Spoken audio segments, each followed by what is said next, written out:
श्री गणेशाय नमः। ओम नमः शिवाय।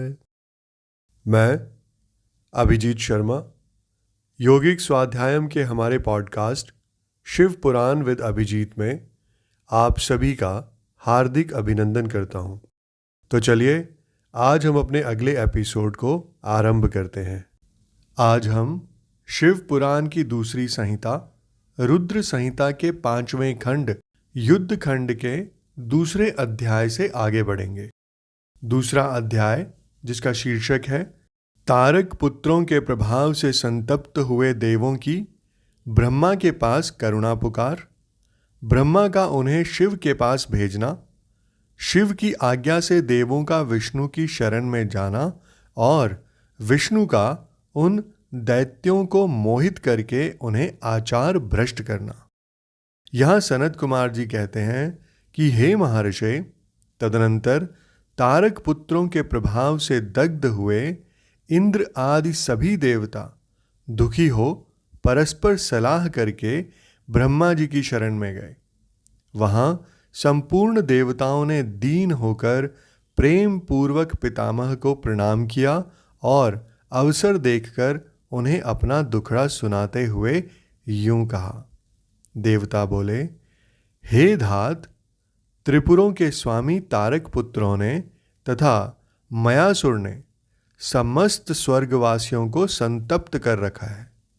हे ब्राह्मण, इसीलिए हम लोग दुखी होकर आपकी शरण में आए हैं।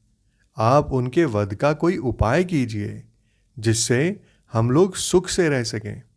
इसके उत्तर में ब्रह्मा जी देवताओं से कहते हैं कि हे देवगणों, तुम्हें उन दानवों से विशेष भय नहीं करना चाहिए।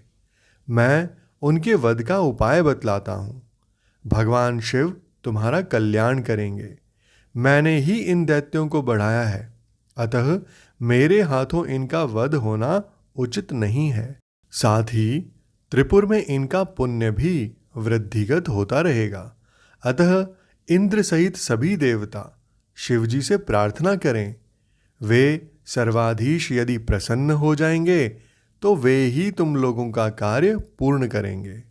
इसके बाद सनत कुमार जी कहते हैं कि हे व्यास जी, ब्रह्मा जी की यह वाणी सुनकर इंद्र सहित सभी देवता दुखी हो उस स्थान पर गए जहां वृषभध्वज शिव आसीन थे। तब उन सब ने अंजलि बांधकर देवेश्वर शिव को भक्तिपूर्वक प्रणाम किया और कंधा झुकाकर लोकों के कल्याणकर्ता शंकर का स्तवन किया। हे मुने, इस प्रकार नाना प्रकार के दिव्य स्तोत्रों द्वारा त्रिशूलधारी परमेश्वर की स्तुति करके सर्वार्थ साधन में निपुण इंद्र आदि देवताओं ने दीन भाव से कंधा झुकाए हुए हाथ जोड़कर प्रस्तुत स्वार्थ को निवेदन करना आरंभ किया। देवताओं ने कहा, हे महादेव, तारक के पुत्र तीनों भाइयों ने मिलकर इंद्र सहित समस्त देवताओं को परास्त कर दिया है। हे भगवान, उन्होंने त्रिलोकी को तथा मुनीश्वरों को भी अपने अधीन कर लिया है और संपूर्ण सिद्ध स्थानों को नष्ट भ्रष्ट करके सारे जगत को उत्पीड़ित कर रखा है। वे दारुण दैत्य समस्त यज्ञ भोगों को स्वयं ग्रहण कर लेते हैं। उन्होंने ऋषि धर्म का निवारण करके अधर्म का विस्तार कर रखा है। हे शंकर, निश्चय ही वे तारक पुत्र समस्त प्राणियों के लिए अवध्य हैं। इसलिए वे स्वेच्छा अनुसार सभी कार्य करते रहते हैं। हे प्रभु, ये त्रिपुर निवासी दारुण दैत्य जब तक जगत का विनाश न कर डाले, उससे पहले ही आप किसी ऐसी नीति का विधान करें जिससे इसकी रक्षा हो सके। फिर सनत कुमार जी कहते हैं कि हे मुने, यूं भाषण करते हुए उन स्वर्गवासी इंद्र आदि देवों की बात सुनकर शिवजी उत्तर देते हुए यूं बोले। शिवजी ने कहा, हे देवगण, इस समय वे त्रिपुराधीश महान पुण्य कार्यों में लगे हुए हैं और ऐसा नियम है कि जो पुण्यात्मा हो उस पर विद्वानों को किसी प्रकार भी प्रहार नहीं करना चाहिए। मैं देवताओं के सारे महान कष्ट को जानता हूं, फिर भी वे दैत्य बड़े प्रबल हैं, अतः देवता और असुर मिलकर भी उनका वध नहीं कर सकते। वे तारक पुत्र सब के सब पुण्य संपन्न हैं, इसलिए उन सभी त्रिपुरवासियों का वध दुस्साध्य है। यद्यपि मैं रणकर्कश हूं, तथापि जानबूझकर मैं मित्रद्रोह कैसे कर सकता हूं? क्योंकि पहले किसी समय ब्रह्मा जी ने कहा था कि मित्रद्रोह से बढ़कर दूसरा कोई बड़ा पाप नहीं है। सत्पुरुषों ने ब्रह्म हत्यारे, शराबी, चोर तथा व्रत भंग करने वाले के लिए प्रायश्चित्त का विधान किया है, परंतु कृतघ्न के उद्धार का कोई उपाय नहीं है। देवताओं, तुम लोग भी तो धर्मज्ञ हो, अतः धर्म दृष्टि से विचार कर तुम ही बताओ कि जब वे दैत्य मेरे भक्त हैं तब मैं उन्हें कैसे मार सकता हूं।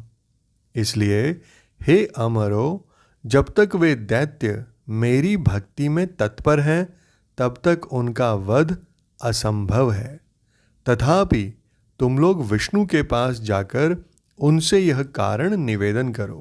तदनंतर देवगण भगवान विष्णु के समीप गए और उनके द्वारा ऐसी व्यवस्था की गई जिससे वे असुर शैव सनातन धर्म से विमुख होकर सर्वथा अनाचार परायण हो गए। वैदिक धर्म का नाश होने से वहां स्त्रियों ने पतिव्रत धर्म छोड़ दिया, पुरुष इंद्रियों के वश हो गए। यों स्त्री पुरुष सभी दुराचारी हो गए। देव आराधन, श्राद्ध, यज्ञ, व्रत, तीर्थ, शिव विष्णु सूर्य गणेश आदि का पूजन, स्नान, दान आदि सब शुभ आचरण नष्ट हो गए। तब माया तथा अलक्ष्मी उन पुरों में जा पहुंची। तब से प्राप्त महालक्ष्मी वहां से चली गई। इस प्रकार वहां अधर्म का विस्तार हो गया। हे मुने, तब शिव इच्छा से भाइयों सहित उस दैत्यराज की तथा मय की भी शक्ति कुंठित हो गई। इसके साथ ही आज का हमारा ये एपिसोड यहीं संपन्न होता है।